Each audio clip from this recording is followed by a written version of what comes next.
এবারে খলনায়িকার চরিত্রে দেখা যাবে অপরাজিতাকে। ওপার বাংলার জনপ্রিয় অভিনেত্রী অপরাজিতা আড্ড এবার একবারে ভিন্ন চরিত্রে দর্শকের সামনে আসছেন। টেলিভিশন থেকে বড় পর্দা সব জায়গায় ভিন্ন ভিন্ন চরিত্রে দর্শকদের মুগ্ধ করেছেন তিনি। এবার তাকে দেখা যাবে একজন খলনায়িকার ভূমিকায়। ভারতীয় গণমাধ্যমের এক প্রতিবেদনে বলা হয়, পরিচালক আতিউল ইসলামের পরিচালনায় বানসারা ছবিতে অভিনয় করবেন অপরাজিতা। এরই মধ্যে ছবির প্রধান চরিত্র অর্থাৎ অপরাজিতা আড্ডর লুক প্রকাশ্যে এসেছে, যা নেটিজেনদের মাঝে বেশ আলোচনার জন্ম দিয়েছে।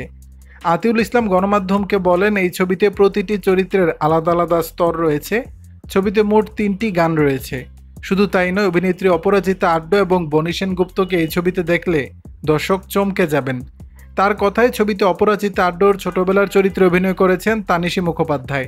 ছবিতে অপরাজিতা আড্ডকে দেখা যাবে রাজমাতার ভূমিকায়। একই সঙ্গে ছোট রাজমাতার লুকও প্রকাশিত হয়েছে, যেখানে অপরাজিতা আড্ডর ছোটবেলার চরিত্রে অভিনয় করেছেন শিশু শিল্পী তানিশী মুখোপাধ্যায়। এছাড়াও ছবিতে গুরুত্বপূর্ণ চরিত্রে রয়েছেন অভিনেতা বনি সেনগুপ্ত। দর্শক, বিষয়টি নিয়ে আপনাদের মতামত জানাবেন নিচের কমেন্ট বক্সে।